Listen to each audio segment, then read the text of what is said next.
Assalamu alaikum. আমি Tanvir Mahmud. Evaluate the performance of machine learning algorithms with resampling এর উপর এটা আমার পঞ্চম ভিডিও। আজকে আমরা যেটা নিয়ে স্টাডি করব সেটা হচ্ছে repeated random train test split। তো অলরেডি আমরা প্রথমের দিকে ট্রেন টেস্ট স্প্লিট সম্বন্ধে স্টাডি করেছি, যেখানে দেখেছিলাম যে একটা ডেটা সেটকে আমরা দুইটা ভাগে ভাগ করে ফেলি, একটা থাকবে ট্রেনিং সেট, অন্যটা থাকবে টেস্ট সেট।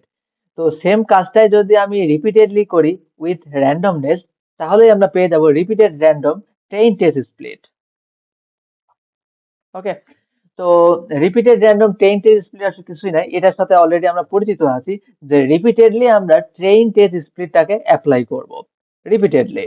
তো এখানে আমাদের কি আইডিয়া হচ্ছে এরকম, multiple random hold out evaluation instead of single, একটা সিঙ্গেল ট্রেইন টেস্ট স্প্লিটের পরিবর্তে আমরা মাল্টিপল টাইম করছি। কনসেপ্টটা যদি দেখি, যে randomly split the data into train and test set, এবং প্রত্যেকবার আমরা যেটা করব, ট্রেনিং করছি, টেস্ট ডেটা সেট দিয়ে হচ্ছে ইভালুয়েশন করছি, এন্ড এই পুরো প্রসেসটাকে আমরা রিপিট করব। এবং ফাইনালি আমরা যে প্রত্যেকটা আইটারেশন থেকে আমরা যে রেজাল্টটা পাইছি, যে স্কোরটা পাইছি, সেগুলোকে এভারেজ করে দেব। ওকে, তো এটাই হচ্ছে আমাদের প্রসিজার, যেখানে আমাদের র্যান্ডম স্প্লিটের একটা বিষয় থাকে। তো প্রথমত স্প্লিটিং রেশিওটা আমরা বলে দেবো, আইদার 70-30 হোক, 80-20 হোক, নিজেদের মতো করে আমরা ডিফাইন করে দিলাম।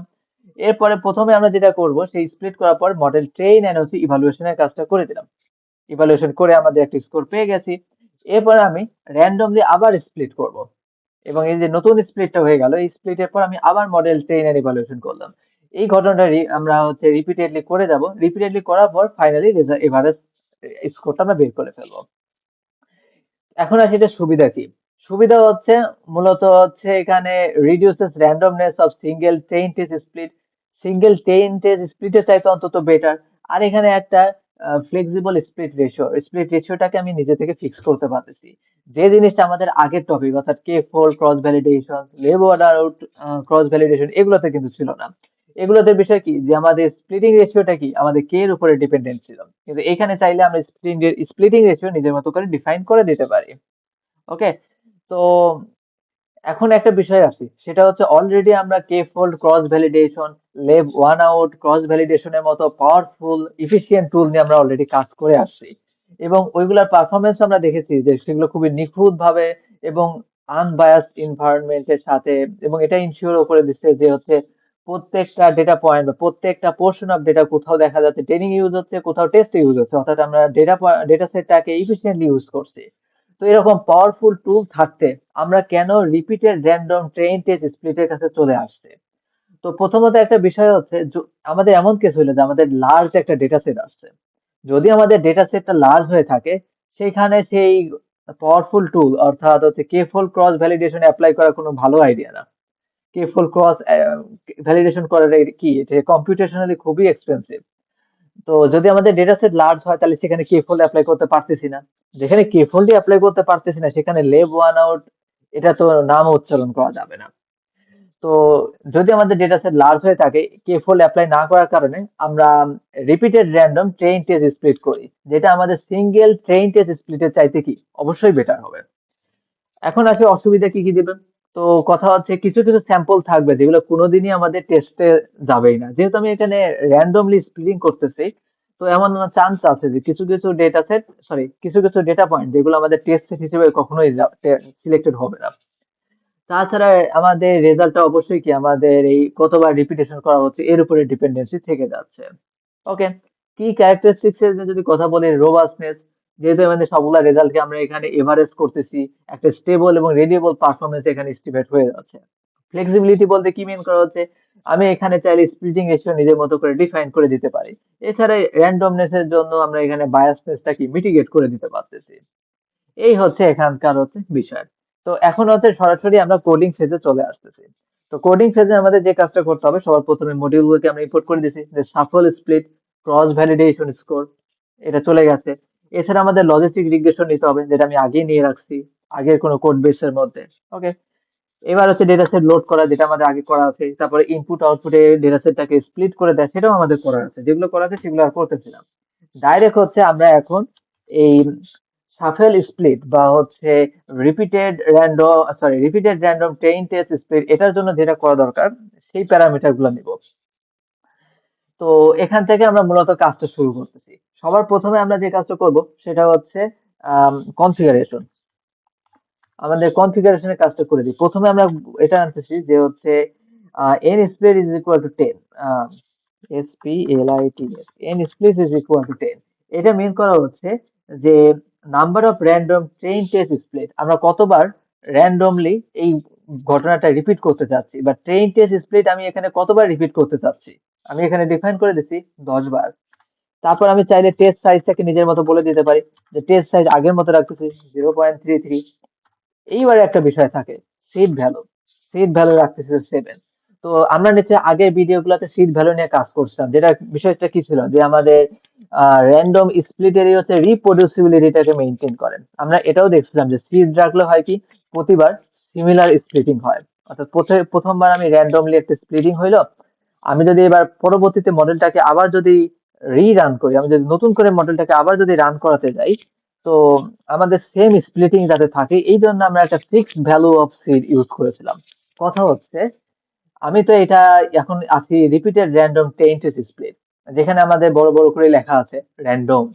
তো আমি যদি এখানে সিড ভ্যালু যদি একটা ফিক্স করে দেই, প্রতিবার যদি আমি ফিক্সড একটা সিড ভ্যালু নিয়ে যদি কাজ করি, তার মানে কি দাঁড়াইতেছে, আমি যদি বারবার যদি মডেলটাকে ট্রেন এন্ড ইভ্যালুয়েশন যদি করতে যাই, তাহলে বারবার কি আমাদের সেম স্প্লিটিংই হবে।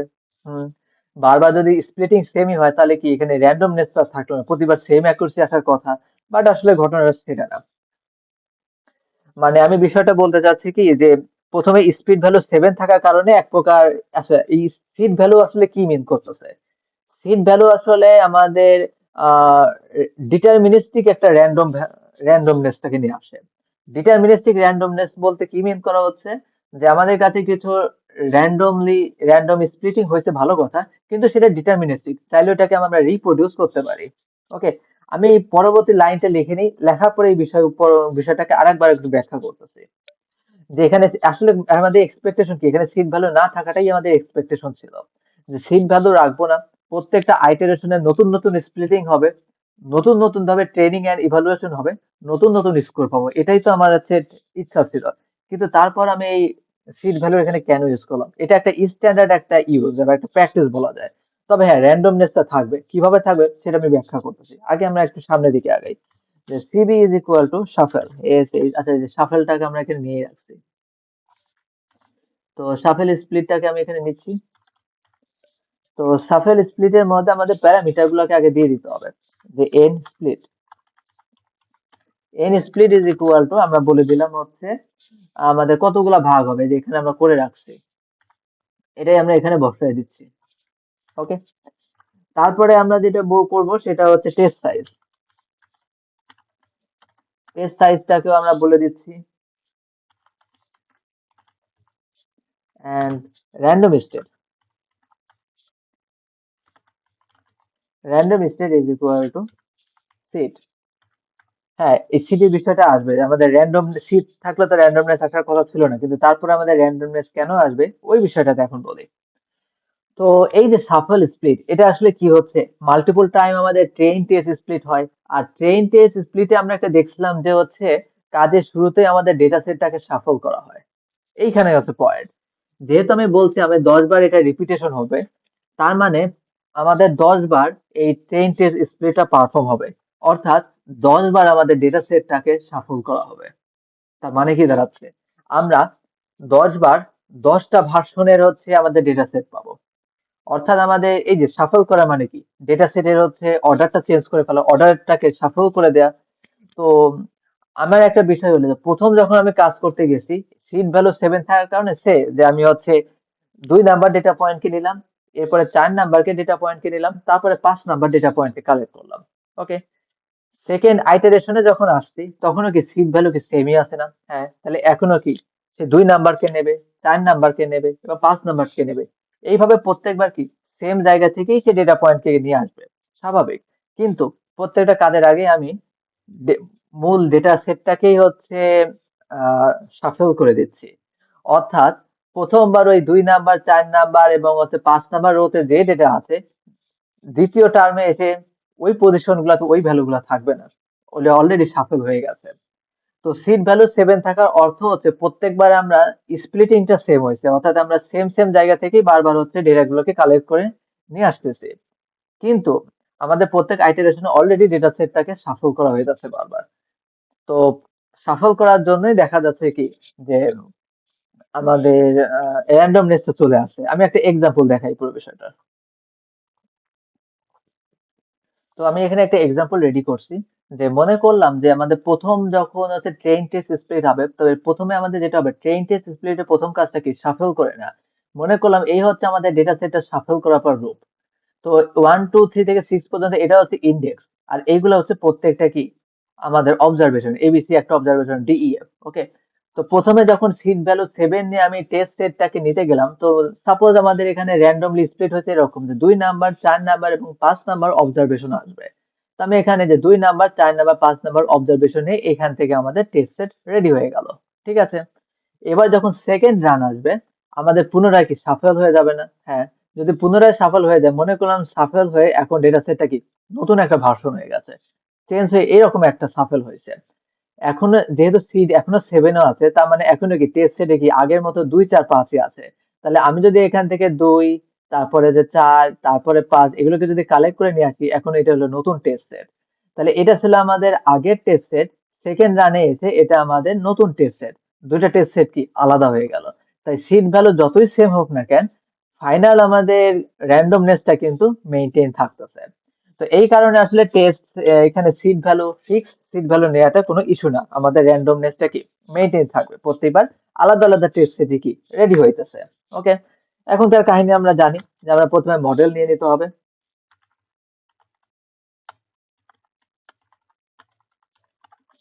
যে লজিস্টিক রিগ্রেশন। তাইলে এখানেও শেষ করা যায়, আমি ওয়ার্নিং ইস্যু দেখতে চাচ্ছি না, তাই আমি solver is equal two library linear করে দিচ্ছি।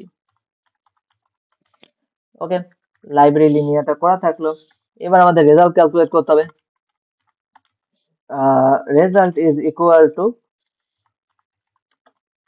ক্রস ভ্যালু স্কোর, এন্ড এর মধ্যে আমাদের প্রথমে দিতে হবে মডেল, তারপরে হচ্ছে ডেটা সেটটাকে দিয়ে দিলাম। ওকে। ডেটা সেট চলে গেল। এখন আমরা বললাম যে CV is equal to CV, যে ক্রস ভ্যালিডেশনের জন্য সিবিটাকে আমি এখানে তুলে দিছি। ওকে। তো আমরা আগে চেক করি যে প্রত্যেকটাতে আমাদের আলাদা আলাদা রেজাল্ট আসছে কিনা। ওকে। আমি যদি চেক করি তো দেখতে পাচ্ছি প্রত্যেকটার জন্য কি আলাদা আলাদা অ্যাকুরেসি আছে, তার মানে কি সম্পূর্ণ ঠিকঠাক। এখন আমি ফাইনালি আমি ডিসপ্লে করব। ডিসপ্লেটা কি এভারেজ করে দেয়া, রাইট? তো এভারেজ অলরেডি আমি আগে করে আসছি, তো ওইটাই আমি জাস্ট হচ্ছে এখান থেকে কপি করতেছি। সরি।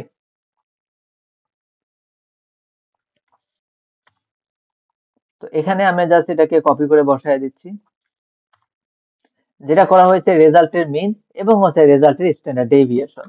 তো আমি যদি রান করতে দেই তাহলে এখান থেকে অ্যাকুরেসি এবং হচ্ছে স্ট্যান্ডার্ড ডেভিয়েশনটা আমরা দেখতে পাচ্ছি।